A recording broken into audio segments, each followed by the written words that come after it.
ចាសូមជម្រាបសួរចាជាថ្មីម្ដងទៀតនេះគឺជារបៀបចាក់នំពុម្ពរបស់នាងខ្ញុំគឺអឺមានរសជាតិផ្អែមល្មមឆ្ងាញ់ហើយមិនផ្អែមក្រឡាន់អីទេហើយខាងក្រៅគឺស្រួយខាងក្នុងគឺទន់ចា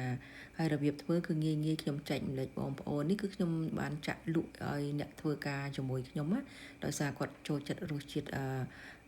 នំពុម្ពរបស់នាងខ្ញុំជាដំបូងនេះគឺខ្ញុំប្រើម្សៅbaking powder 1ស្លាបព្រាបាយ baking soda 1ស្លាបព្រាបាយពងទាចំនួន4គ្រាប់ហើយខ្ញុំនឹងចាក់ស្ករសចាចំនួន6ខាំគឺអត់ផ្អែមទេគឺផ្អែមឡមចាបើបងប្អូនចង់បានផ្អែមជាងហ្នឹងបងប្អូនថែមទៅស្ករទៀតទៅប៉ុន្តែខ្ញុំដាក់ទៅ6ខាំគឺផ្អែមល្មមអាចញ៉ាំទៅអត់សូវក្រឡាន់ចាហើយដាក់អំបិលកន្លះស្លាបព្រាបាយមកហើយបន្ទាប់មកទៀតខ្ញុំធ្វើការចាក់អង្ករចំនួន2កញ្ចប់តាក៏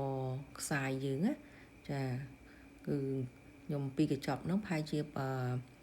ជិត1គីឡូដែរ8ខាំចា1កញ្ចប់វា4ខាំហើយខ្ញុំដាក់ទឹកចាទឹកសុទ្ធហ្នឹងចំនួន5ខាប់ចាគឺនេះគឺដូងគឺខ្ញុំប្រើចំនួន2កំប៉ុងហ្នឹងគឺ800 ml ហើយខ្ញុំកូរវាសប់មកជាល្បាយតែមួយធ្វើយ៉ាងណាកុំឲ្យវាមានកកដុំម្សៅយើងគឺវាយវាម៉ត់ល្អអញ្ចឹងណាចាហើយខ្ញុំនឹងធ្វើការក្របទុកវាជារយៈពេល1ទៅ2ម៉ោងអញ្ចឹងណាដើម្បីឲ្យវាឡើងល្អបន្ទាប់មកទៀតខ្ញុំមានល្ងសល្ងខ្មៅប៉ុន្តែខ្ញុំចូលចិត្តល្ងសជាង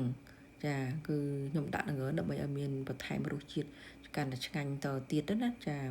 ហើយនឹងសាច់ដូងចាសាច់ដូងកោសខ្ចីយើងហ្នឹងគឺខ្ញុំដាក់ចំនួន1ចានចង្កឹះចាដាក់ចូលមកឲ្យកាន់តែឈ្ងុយថែមទៀតហើយប៉ុណ្ណឹងជាការស្ដាច់ហើយខ្ញុំយកពុម្ពយកមកដុតកម្ដៅនឹងហ្គាសនឹងឲ្យក្ដៅល្មមហើយកុំឲ្យបើកភ្លើងខ្លាំងពេកបើកល្មមហើយដាក់ប៊ឺចាគឺខ្ញុំដាក់ប៊ឺគឺកាន់តែឈ្ងុយថែមទៀតចាហើយខ្ញុំធ្វើការក្របវាមកដើម្បីឲ្យវាងុំនៅក្នុងនឹងឆាប់ឆ្អិនអញ្ចឹងណាហើយខ្ញុំធ្វើការចាក់បន្តអញ្ចឹងមកហើយបាន1នាទីក្រោយមកបើកមើលទៅយើងបើកមើលទៅនេះឃើញឡើងក្រហមឡើងពណ៌មាសអញ្ចឹងបានន័យថាវាឆ្អិនហើយខាងក្រៅស្រួយខាងក្នុងទន់ចានំពុម្ពខ្ញុំគឺមានតែប៉ុណ្្នឹងឯងបងប្អូនហើយឈ្ងុយក្លិនវានៅឈ្ងុយចាក់ទៅឈ្ងុយពេញផ្ទះហើយចាអត់មានជាប់ទេយកមកនឹងស្អាតអញ្ចឹងហ្មងចាវីដេអូខ្ញុំគឺមានតែប៉ុណ្្នឹងអរគុណបងប្អូនដែលបានទស្សនាចាសូមជម្រាបលាបាយបាយ